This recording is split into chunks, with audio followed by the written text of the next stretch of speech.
Hi, how you doing? We are approaching a pretty mentally challenging time for a gardener. The days are getting longer and the sun is getting stronger, and we start looking for signs of an early spring. We just can't wait to get out there and do something in the yard. March is a tough month for me because even with my too many years of cold climate gardening, I want spring in March.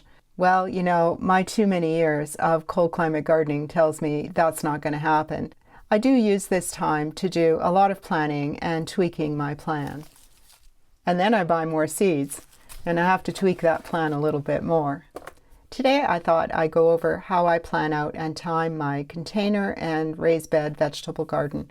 Things like when and where I start which seeds, when and how I start using the greenhouse, the hoops, the row cover, the watering, all of these things that I can plan now to make my efforts in vegetable gardening as productive as they can be later.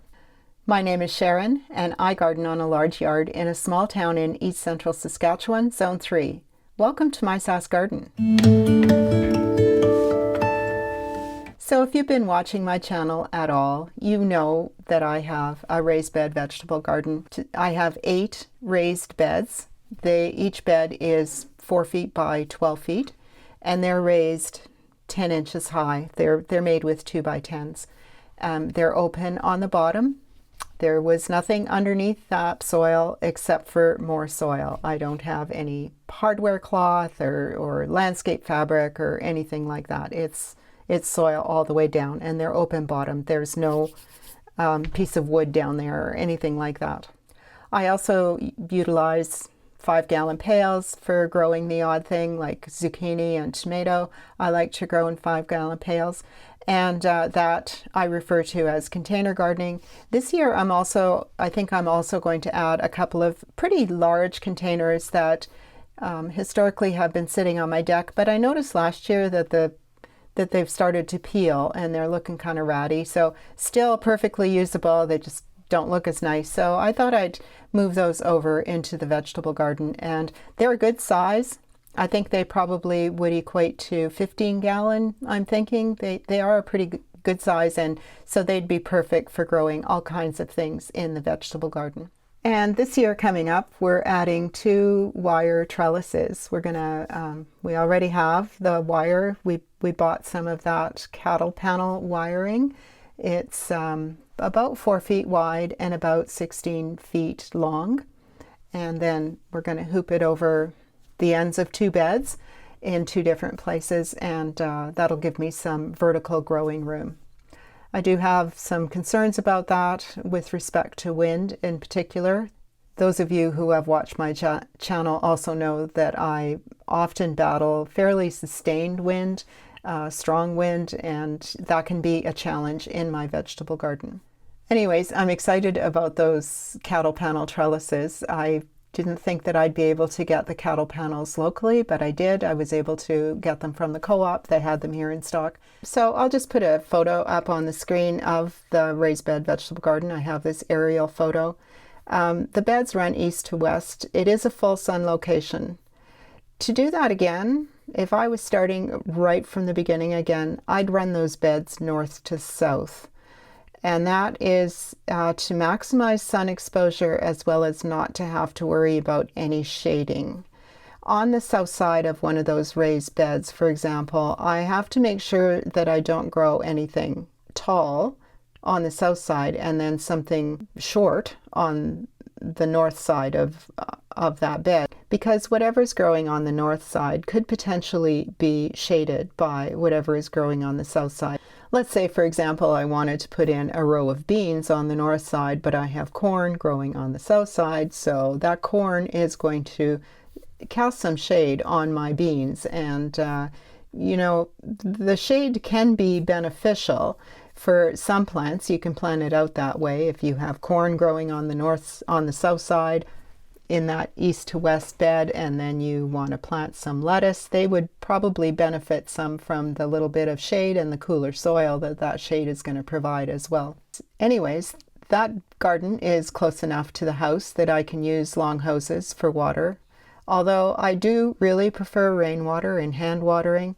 And there are 2 50-gallon barrels fairly close by for that collect rainwater. I'm also going to add a couple more rain barrels, or they're essentially garbage cans. I'm going to add right in the vegetable garden, and so that I just don't have to walk as far. They're going to be placed right at the beds that I do want to hand water.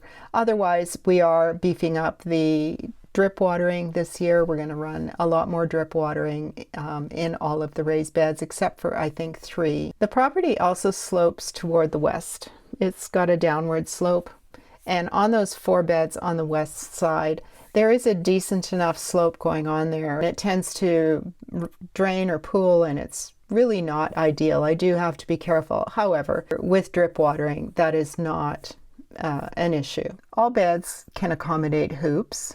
The hoops are made of PEX plumbing pipe. Originally, we started with a 1/2-inch pipe, and we secured these brackets to the sides of the raised bed. The pipe slides into these brackets, but we are now switching to 3/4-inch pipe. It actually has a thicker wall and holds up a lot better. The 1/2-inch pipe, when it gets hot outside, really sunny and hot, that 1/2-inch pipe becomes pretty floppy. It softens in the heat. And I've also had some now that have broken down from UV, and they just snap in half, just like a twig. And so that hasn't happened with the 3/4-inch. It's holding up really well. Also, that 3/4-inch slides over a rebar stake, or a good garden stake, and in my case I use rebar that is pushed deep into the ground, and then that pipe just slides right over. And I prefer that method. I find it easier to manage, to secure whatever the row cover or netting or whatever. I find it easier to secure in that way. With those hoops, I cover with row cover to warm up the soil in the spring, or to protect from early frost or late frost, or the row cover is very, very helpful. I also use those hoops to cover the beds that contain any of the brassica crops like cabbage and broccoli, and this year it'll be kale, and just beds like that. Those hoops could also accommodate sheets of poly to create a greenhouse effect. That would work as well. I don't utilize that. I do tend to use row cover. If it's really cold, I will double the row cover, and if it's especially cold at night, I can still throw blankets over top of that to cover, and that actually will keep it fairly toasty and keep things from freezing. It works quite well. The hoops and row cover are a key to extending the season, for sure, or making it a little bit easier and saving some crops for late spring frosts or early fall frosts. And I mentioned netting for the brassica crops, which includes, as I said, cabbage and broccoli, turnip, kale.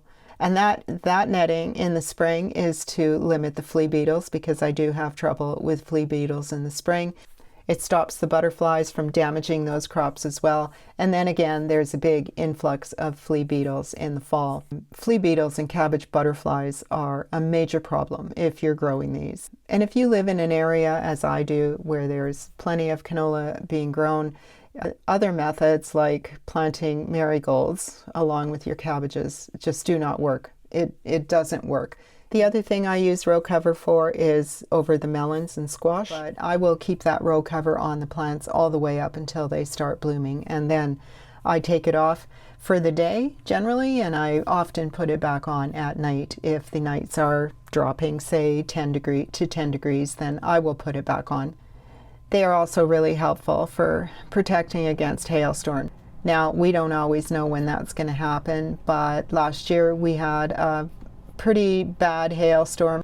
It would have shredded my squash, but I had them covered, and they were great. They didn't sustain any damage at all. The cucumbers I did not have covered, and they were shredded. So if you do have some warning that there may be hail, and I don't know how many times last year we had warnings that there may be hail in the area, and so I did go out and cover some of those crops to make sure that they were not going to be damaged. So I thought I'd show you how I actually go about my plan. But first I thought I'd talk about some of the new seeds that I got. I want to do a little shout out to Garden Girls in Regina. you know, I was there the other day. I had to go into Regina, and I stopped in there particularly to pick up seeds. Now you can order seeds from them online as well. And what I did was I did a list, and then I went in with a list. And what I really like about Garden Girl is the variety that they have, and they are not the same varieties that you will find in Rona or Home Depot or the grocery stores. So she does carry Renee's Garden, seeds from Renee's Garden, seeds from M.I. Gardner, and lots of seeds from OSC, which is a Canadian company, Ontario Seed Company. Oh, as well as West Coast Seed. She also carries a lot there. So you know, I was really happy with that, because you tend to want a few seeds from here and a few seeds from there. And if you're ordering directly from the seed companies, then you're paying shipping for each one. In this case, if you ordered from Garden Girl, you would only pay the one shipping, and you do get a nice selection. And as far as I can tell, the prices that are charged there are no different than they would be if you were ordering directly from the seed company. And then I went over to Dutch Growers, also in Regina, and I found a few more seeds. I'm weak. I'm going to take one of those containers that I talked about, or maybe both of them. I'm not sure. That part I haven't tweaked far enough into yet, because I've just started thinking about that. But I am going to do a container of edible salad stuff, and it's going to be ornamental at the same time. And the way I'm going to go about that is to grow some different colors of things. And also I chose some varieties that are small and are meant for container growing or small space growing. I found a lettuce called Baby Romaine Ruby Gem, and that's a nice red, small, 6-inch tall romaine lettuce. I found another container lettuce called Sweetie Baby Romaine, and these are from Renee's Garden. A third one from Renee's Garden is also container lettuce. This one is called Garden Babies Butterhead. I love butterhead lettuce. And then another small lettuce called Pint Size, and that is a head lettuce.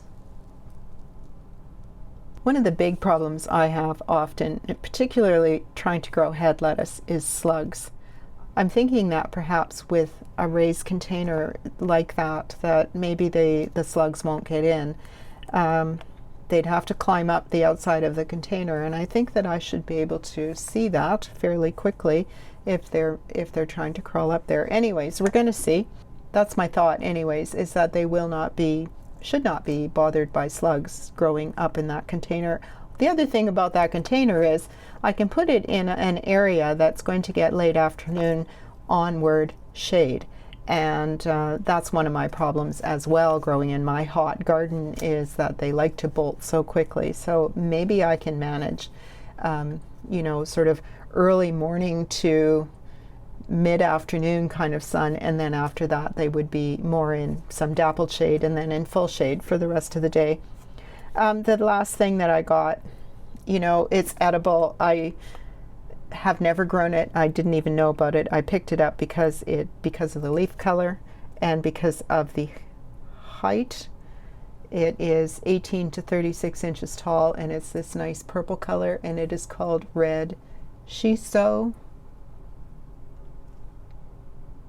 It says this is a spicy herb perfect for cooking Asian cuisine. It's apparently a Japanese heirloom.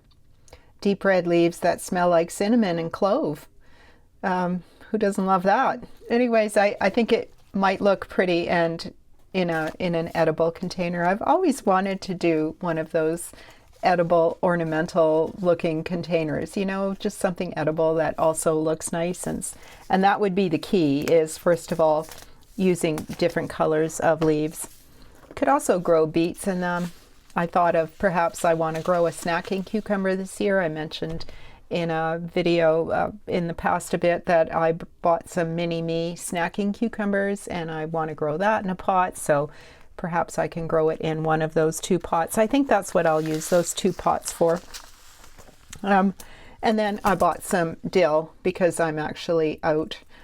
And this is just a fern leaf dill, and it is also not really tall. It matures at 30 centimeters. So speaking of beets, you could grow beets in that as well. I don't think I will. I think I'm going to mix the beets and the turnip together in a row. And then as I harvest the beets, because of course I won't be growing the beets for pickling or for keeping at all. It'll just be basically for fresh eating and maybe a little bit of storage. And then that is going to allow the turnip to continue to grow as I almost thin the row, so to speak. So these are Early Wonder. They're an early beet. In the past, I don't always grow beets, but in the past when I've grown beets, I grew Detroit Dark Red, I think it was. But this one is 57 days to harvest, so an early beet, and that's what I was thinking, was that I could pull them, and then that would give space within the row to grow turnip as well. I'm actually going to get into that a little bit here when I start talking about how I'm planning out the garden. 2 cabbages that I bought because I was enthralled with them. Baby cabbage, it's called Pixie, and it looks like a whole cabbage head will just fit in the palm of your hand. It's quite small, and they can be grown 10 inches apart. So that's pretty small. It says on the front, space-saving, early maturing compact heads with delicious, crispy, sweet leaves. They are from Renee's Garden. Renee's Garden had a lot of really cool looking seed. Especially those for the container growing. There was lots of variety there. So if you're thinking about any container growing, or you have small space growing, because of course not everybody has a great big vegetable garden.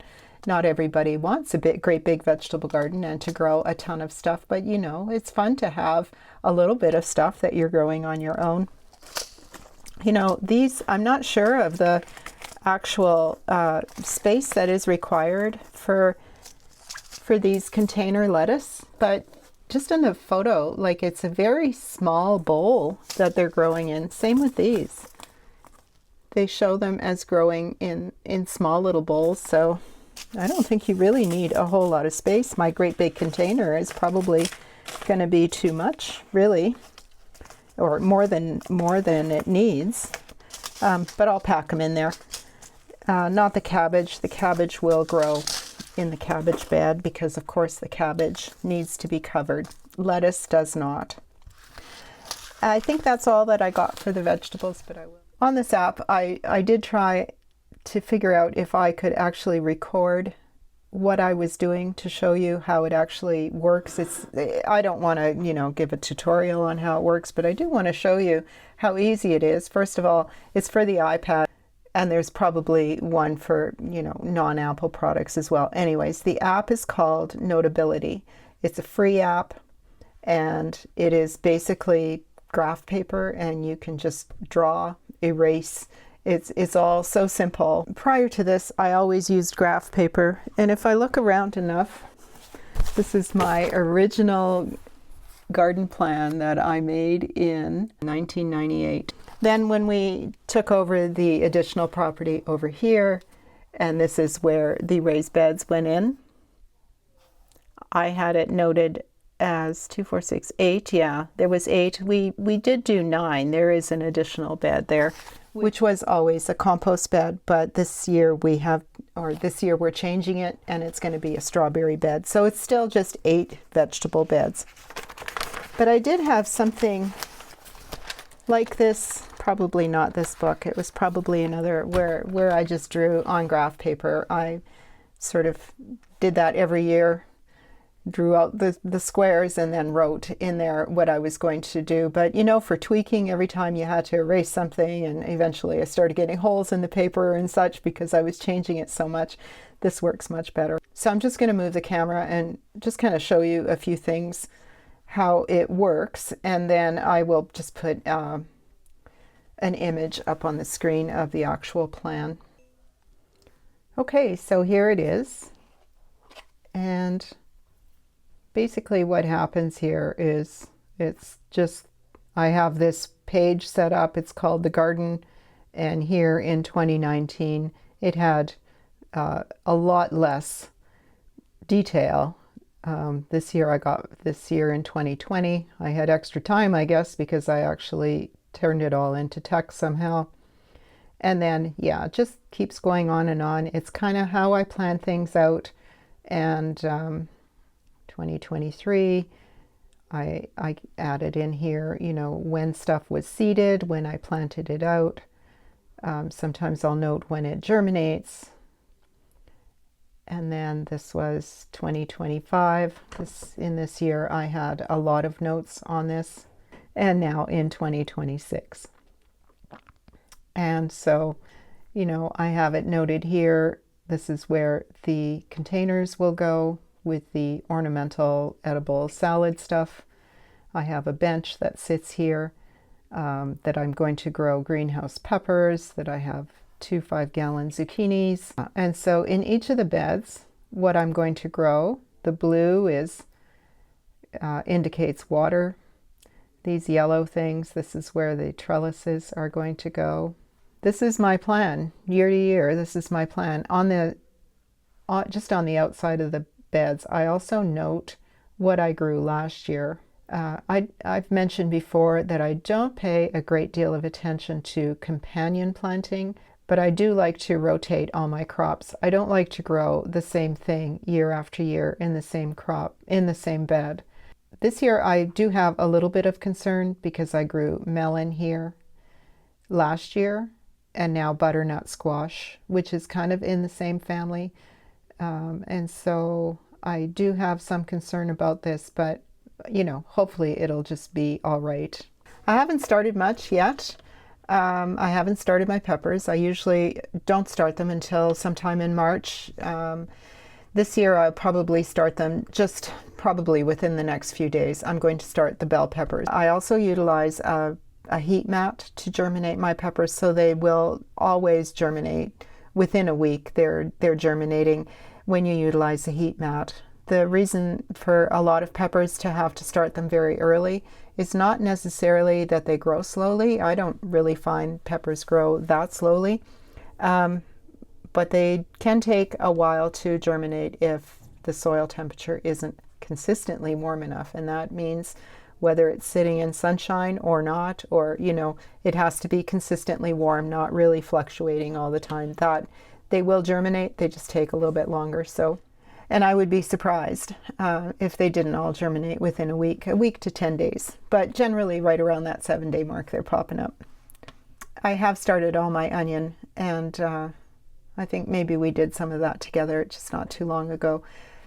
I want to mention that none of my Sicily onion has popped, so that was bad seed. That's too bad. And that's it. For those of you who don't know, I went on a trip to Sicily last year, and I did bring, every time I found a package of seed, I bought it and I brought back some. And so the seed I brought for onion was Rosa Lunga di Firenze, something like that. And yeah, I didn't try it last year because I got back too late to start it. And so I was a little bit bummed that none of it germinated at all. You can buy that seed in Canada, but just, you know, the fact that I brought it back and I wanted to grow it.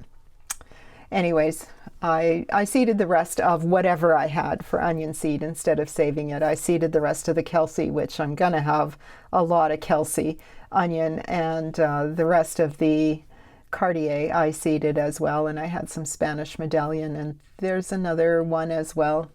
I just can't think of it, but I thought I'd have 5 different varieties, but as it turns out, I'm going to have 4 different varieties. So that's the only thing I've started so far, and I'll just talk about as I go through this. I'm going to put that image up on the screen. In the very top, I'm going to grow 2 5-gallon pots of zucchini.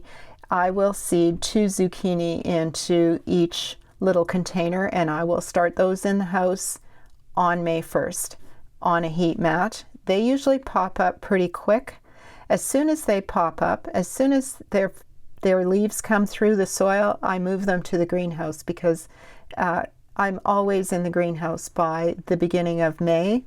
I'm hoping that I will be in there by the beginning of April this year, but that really is weather dependent. When it's finally warm enough, then I transplant those zucchini into 5-gallon pails. This is a different variety that I'm growing this year, so we'll see. And in the greenhouse, last year I grew 3 10-gallon grow bags with 3 peppers each in those bags in the greenhouse. And this year I want to grow all of the peppers in the greenhouse. There will be 5 different varieties. They are going to be Olympus and Red Knight. Those are my all-time favorite bell peppers to grow. They have a fairly short maturity date.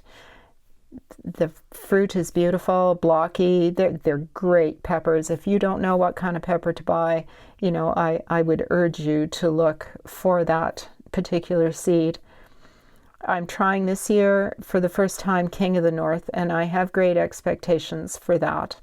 It seems like there's a lot of people who do grow it and are very impressed with it, just as impressed as I am with Olympus and Red Knight, because I am really impressed with those. So if King of the North performs anything like that, then they're going to be a winner. I also got a new pepper this year that's called Lesya, Lesya, and I ordered that from Annapolis Seed in Nova Scotia. And that is a Ukrainian kind of a heart-shaped pepper, and it's supposed to be the sweetest pepper ever. That's how I came across it, was because I Googled what is the sweetest bell pepper to grow, and that's what I found this Lesya. It is not like a big blocky bell. It is smaller, although not so small like a snacking pepper. It's just kind of in between. And the last kind is just a fun one, and that is Jimmy Nardello. And that is also supposed to be a very sweet Italian frying pepper. So we'll see what they're like. And so that's what's going on outside of the raised beds, the container garden, the greenhouse, and the 5-gallon zucchini pots. And then melons in the 112 by 4 raised bed. Under row cover, I will be growing 2 honeydew, 2 sureness watermelon, and 2 early champ cantaloupe. I grew the honeydew last year. I think it's called Diplomat hybrid. And I was really very happy with those. And I also grew the early champ last year. Prior to that, whenever I grew melon, it was usually watermelon, and I always like the sureness variety. That is a yellow fleshed, very sweet, very juicy watermelon. So I thought that I would grow 2 of each. I'll grow 6 plants, 2 of each, and then we'll have a very good variety. And all those melons, as well as cucumbers and any squash, I will start in the house on the heat mat on May 1st. I don't start them earlier because they generally don't get planted out until early June. And you're no further off trying to plant out a big plant with lots of vine or lots of leaf as you would be planting out just a smaller plant with maybe 2 or 3 true leaves on it. Those of you who have watched before know I've mentioned this before, but I am going to mention it again for anybody new who may not have seen my channel before or seen my vegetable garden before, and that is I don't grow for preserving very much or for keeping for any length of time. It's a kitchen garden where we eat from it during the summer, and we don't have to, store a lot. I don't have a cold room. I don't like to can. I do freeze a few things, and if it's easy to keep, like butternut squash, for example, if it's easy to keep, then I will keep it. But otherwise, I don't like to go through a great deal of work to preserve anything. And I'm also just feeding Andy and myself. We're the only ones who eat from this garden, so we don't need a lot. And I like to have a little bit of everything. So you're going to see that as I go through this. Just below that, I do have a notation there. It says no beans. And so last year I grew garlic in that bed, and somewhere along the way I read that you should never follow beans after a garlic crop. And so wherever I grow garlic, I always make a notation that the next year that I should not plant beans there, and that's just to remind myself. Now, I am going to be growing pole beans there, just that on the right hand side they're going to grow up the trellis, and that I'll see if that's a problem. I'm also going to grow pole beans on the other side of the trellis, so I will be able to judge if there's a problem on the one side where there was garlic last year, and if there's no problem on the side where there was no garlic last year. So I will be able to test that theory that beans should not follow garlic. I can't remember the reasoning for it there, but at the time I thought, oh, that makes sense. And so I've always done that. No beans after garlic, but we'll see this year. So in that bed where I've noted no beans, in the second bed below the melons, I'm going to grow two cucumber plants. I have little wire trellises that I can grow them up there. One is going to be long English cucumber. They both may be, actually. I used to grow 4 cucumbers, and I almost every year found that too much. Last year I grew 2, and cucumbers had a bad year last year for me, and so I landed up with very, very little. Again, it's just for fresh eating. And then I will grow mashed potato squash, and that is a new squash for me, but it sounds quite intriguing.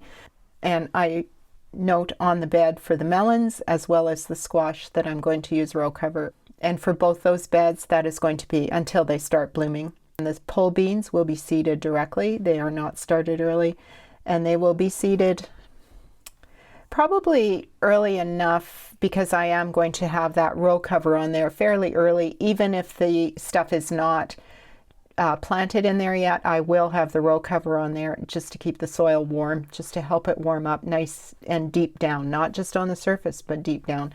I do like to put that row cover on early in the season. The other thing it does is it keeps any wandering cats out of there from using it as their large litter box. And so I do tend to get everything all covered up pretty quick as soon as I can get in there and work, as soon as the snow has melted enough. The next bed, I mentioned I'm going to grow rutabaga, or I think I called it turnip, but it's actually rutabaga and beets. And then I've also noted on there that I'm going to net that bed, and that is because rutabaga or turnip will be bothered by flea beetles and cabbage butterflies. And that's on either side, on the north and south side of those beds. And then in the middle, I have the garlic growing there. And then when the garlic is harvested, I feel like there could be another crop. I've never really done that. This year, I thought after the garlic is harvested, which is generally around the long weekend in August, I would plant a variety of cabbage, kale, collards, and now that baby cabbage. I could plant a second crop of that. I would start those in the house probably mid-June, and I would probably grow them in the house instead of outside during the heat of July, because outside during that time of year, I'd probably have to grow them in the shade, and then there'd be trying to protect them from the moths and from the flea beetles. So I'm just going to grow them in the house until they can be planted out after the garlic is harvested, and then maybe I can get a late crop out of those. All of that will tolerate very cold temperatures, so I think they will be fine growing into even toward the end of October. Again, I can remove the net and put row cover on if it were to get too cold. The next bed, of course, is the 3 butternut squash. I feel like I should be able to manage 4 in there. And then the delicata squash will be growing up the trellis. And I've given that as well 3 feet, which I don't think it possibly doesn't need that, because the vines will just start growing up the trellis. But I could be wrong about that. And those butternut squash as well, I will start on the heat mat in the house on May 1st. And as soon as they pop through, I generally take them out to the greenhouse for them to grow on until it's time to plant them into the garden. In the next 4 beds at the top, the first row is tiara cabbage. Those I will start indoors about March 15th, I believe, is generally when I start those. And then as soon as it's warm enough outside, I start putting the cell packs outside for them to grow during the day, and I bring them in at night. Cabbage likes to grow really cold, really cool. It will grow kind of a little bit wild if they're grown too warm. So again, all of those crops that like to grow cool are broccoli and kale and cabbage and cauliflower. I will be growing the cabbage, and then the baby red and green cabbage, I'll try another row on the other side. And in between those rows, I'm going to grow broccoli and kale. And I talked about that a couple videos ago, where it's a stem like Brussels sprouts, but instead of the little Brussels sprouts on growing up the stem, it's little bunches of kale instead that grow up the stem. I just found out about it this year, so I thought I would try that. And anyways, that whole bed will be covered with netting and set up with drip watering as well. And I will start all of those plants indoors about the same time. The broccoli, the cabbage, the baby cabbages, and as well as the kale. I will start all that around about March 15th. The next bed on the trellis will be the pole bean. They are direct seeded when the soil temperature is warm enough. Again, this row I can cover with row cover until things get going. Also in that bed, I'll be seeding 2 rows of carrots, and that is also the bed where I will grow 7 tomato plants of different varieties. I will have 2 of the Plum Regal, 2 of the Fiorentina, which is also a seed I brought back from Sicily last year, and I love the tomato. It was really, really good. Another new seed for me is going to be called Padano, which I didn't get to grow last year, so I'll be trying it this year. A Juliet, which I have often mentioned that if I could only grow 1 tomato ever, I would grow Juliet. And then Beef Maestro, and that grows a nice big tomato that is good for tomato sandwiches. So all of those are basically different. The Juliet is for eating fresh and with salad. The Beef Maestro is for tomato sandwiches.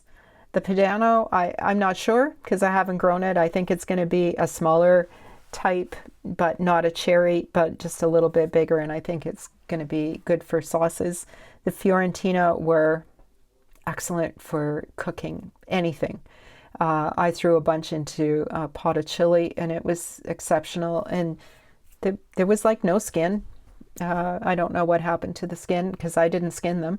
They were just really, really good. And the Plum Regal are a plum tomato or like a paste tomato. They were okay. That last year was my first year growing them. I did find that they maybe didn't have the staying power as they ripened.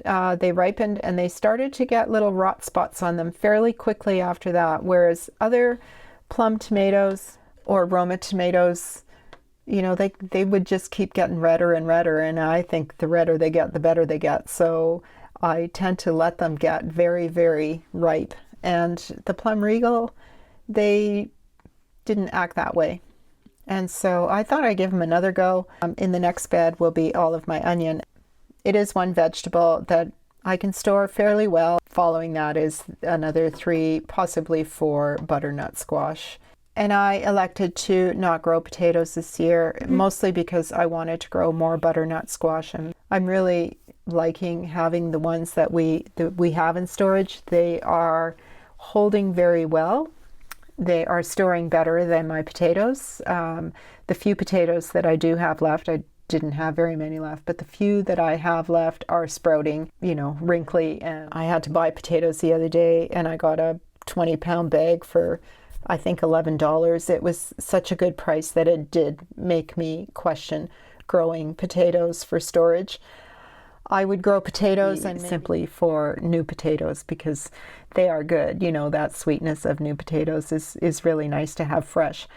But for me, for us, growing potatoes for storage, because I don't have a cold room and there's only so much that I can keep, I don't know if giving up a whole raised bed for maybe 30 pounds of potatoes. For me, I'd rather have the squash. And then in that last bed is going to be the strawberry bed. there. For example, I note that I have to add a bale of peat moss to that bed. It's all compost at the moment, really, and I think a bale of peat moss is going to be helpful, perhaps to acidify that soil just a little bit. I have 10 Rowena plants started from seed. They are all very tiny, but doing very, very well. And we'll set up drip watering on that. Just in the center, between the two trellises, I have noted that I'm putting the water barrels there, and that's simply because of room, and it's in close proximity to the butternut squashes that I'm going to be hand watering. And those water barrels will fill up with the hose because there's no source for them to actually accumulate rainwater in those water barrels. So we'll fill them up with the hose, and then let that water sit a day or two before we actually use it. So that's my garden plan, and I seed accordingly. I want 2 honeydew, so I'm going to seed maybe 4 seeds into containers, and then if they all pop up, I will choose the best and either get rid of the others or give them away to someone. Same thing with the watermelon and the cantaloupe. I seed according to how many I want, and then I seed a little bit extra. Mashed potato squash, I want 3 plants. I'll probably seed 5 or 6, maybe double it, just to make sure that I get what I want. Tomatoes, although I want only 1 or 2 of each plant, I do tend to seed 3 or 4, and it's never difficult to find people who want an extra tomato to try. Same thing with the butternut squash. I want 6. I'll probably grow 10, and maybe I will plant 8 instead. The delicata, I think I'll grow 4.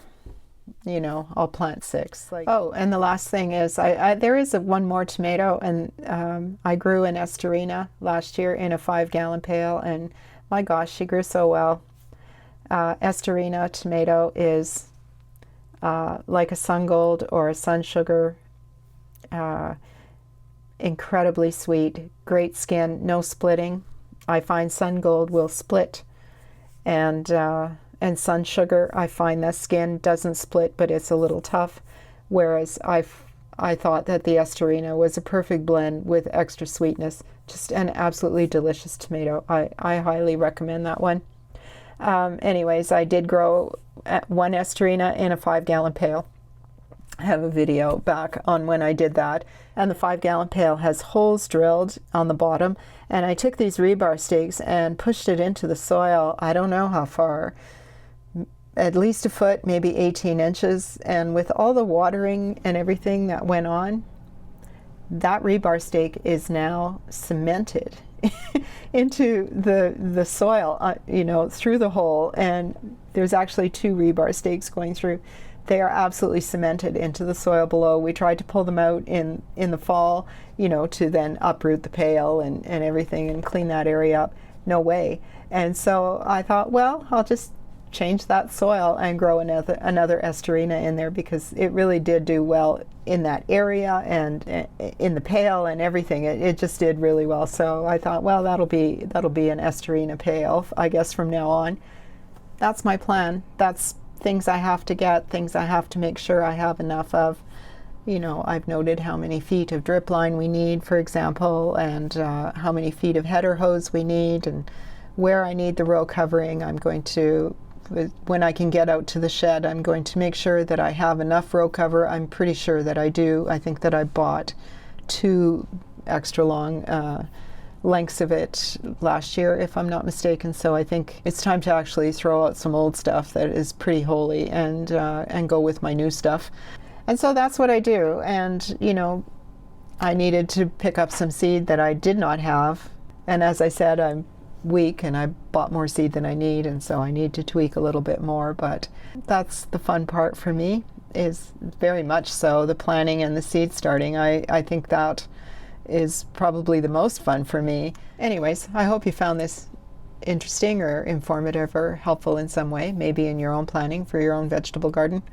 And if you did, give me a thumbs up, tell your friends, and if you haven't yet, hit that subscribe button. Thanks very much for watching. I do appreciate it, and I hope you're doing well. See you soon.